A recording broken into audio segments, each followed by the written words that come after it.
Trump 2.0లో పూర్తిగా మార్పు వచ్చినట్టు స్పష్టంగా తెలుస్తుంది. సుంకాలు, దిగుమతులు, అక్రమ వలసలపై కొరడాను చులిపిస్తున్న ట్రంప్ సైలెంట్గా ఆఫ్రికన్ కంట్రీలో వైమానిక దాడికి దిగాడు. ఐసిస్ ఉగ్రవాద స్థావరాలపై దాడికి చేసి ప్రపంచాన్ని ఆశ్చర్యపరిచాడు. బాధ్యతలు చేపట్టి నెల రోజులు కూడా గడవక ముందే ఉగ్రవాదులపై దాడులు చేసి టెర్రర్ మూకలకు వార్నింగ్ సిగ్నల్స్ పంపాడు. అసలు సోమాలియాలో ఉగ్రవాదులు ఎవరు? ట్రంప్ దాడులు చేయడంతో ఎందుకు ప్రపంచం ఆశ్చర్యానికి గురైంది? ఇక ఉగ్రవాదంపై ట్రంప్ ఉధృతమైన దాడులు చేస్తాడా? Watch the story. సెకండ్ టర్మ్లో ట్రంప్ వ్యూ మారిందా? సోమాలియాలో అమెరికా దాడుల సీక్రెట్ ఏంటి? టెర్రర్పై ట్రంప్ ఎలాంటి మెసేజ్ ఇచ్చాడు?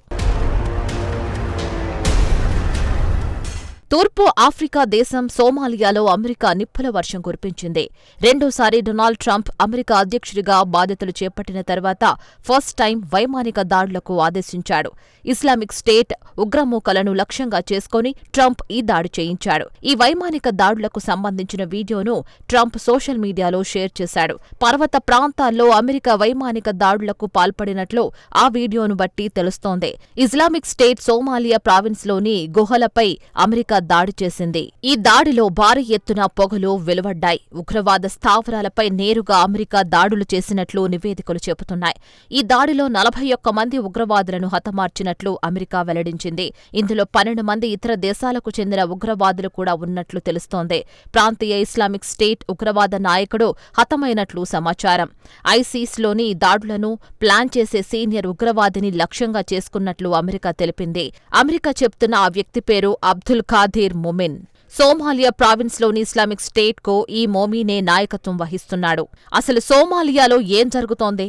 ఉన్నట్టుండి వైమానిక దాడులకు ట్రంప్ ఎందుకు ఆదేశాలు జారీ చేశాడు? అసలు సోమాలియాలో అమెరికా దాడికి దారితీసిన పరిస్థితులను ఒక్కసారి పరిశీలిద్దాం. కొన్నాళ్లుగా సోమాలియా ఉగ్రవాద గ్రూపులతో అల్లాడుతోంది.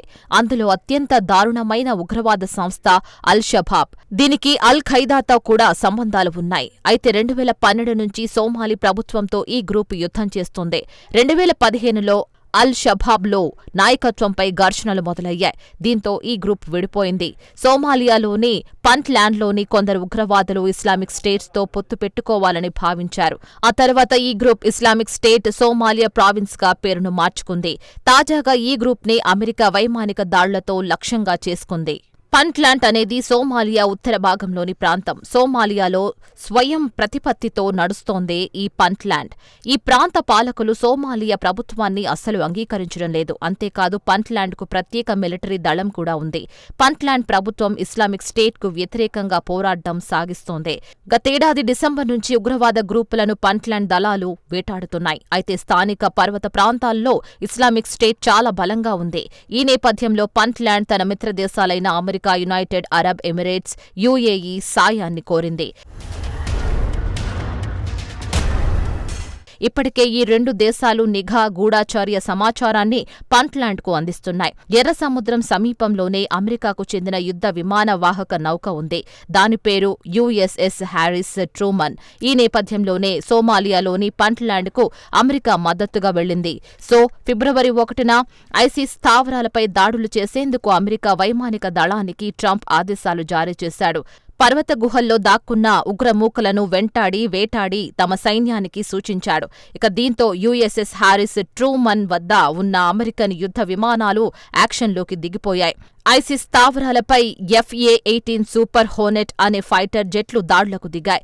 ఈ దాడులకు సంబంధించిన వీడియోలను యునైటెడ్ స్టేట్స్ ఆఫ్రికా కమాండ్ ఆఫ్రికామ్ విడుదల చేసింది.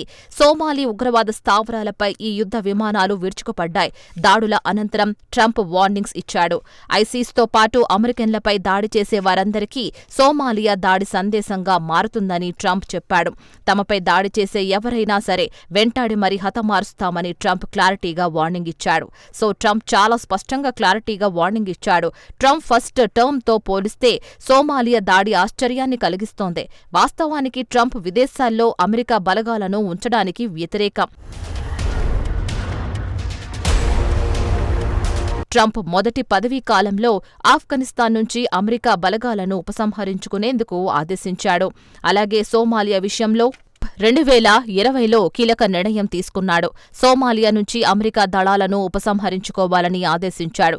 పదవి నుంచి దిగిపోవడానికి కొన్ని రోజుల ముందే ట్రంప్ ఈ నిర్ణయం తీసుకున్నాడు. అయితే 2021లో బైడెన్ అమెరికా అధ్యక్షుడిగా బాధ్యతలు చేపట్టిన తర్వాత ట్రంప్ ఉత్తర్వులను ఆపేశాడు. సోమాలియాలో ఇస్లామిక్ స్టేట్ ఉగ్రవాదాన్ని నిర్మూలించేందుకు బైడెన్ కృషి చేశాడు. 2023లో పంట్లాండ్లోని ఐసిస్ స్థావరాలపై బైడెన్ దాడులకు ఆదేశించాడు. అప్పట్లో బైడెన్ తన ఆదేశాలను నిలిపివేయడాన్ని ట్రంప్ తప్పుబట్టాడు. అమెరికన్ ట్యాక్స్ పేయర్ల డబ్బును సోమాలియాలో వృధా చేస్తున్నట్లు విమర్శించాడు. అంటే సోమాలియాలో అమెరికా సైన్యం తిష్టవేయడాన్ని ట్రంప్ వ్యతిరేకించాడు.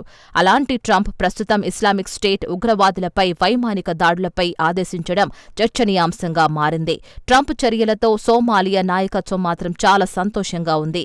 ఆ దేశ అధ్యక్షుడు హసన్ షేక్ మహ్మద్ తాజాగా అమెరికాకు కృతజ్ఞతలు చెప్పాడు.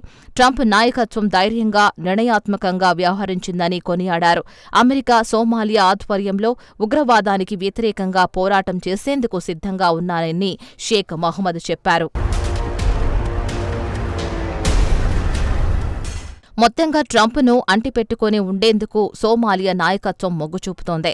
అయితే అమెరికన్ దాడులను సోమాలియా ఇస్లామిక్ స్టేట్ తేలిగ్గా తీసుకొని వదిలేస్తుందా, ప్రతీకార దాడులకు దిగుతుందా అన్న చర్చ మాత్రం ఆఫ్రికన్ కంట్రీస్లో మొదలైంది.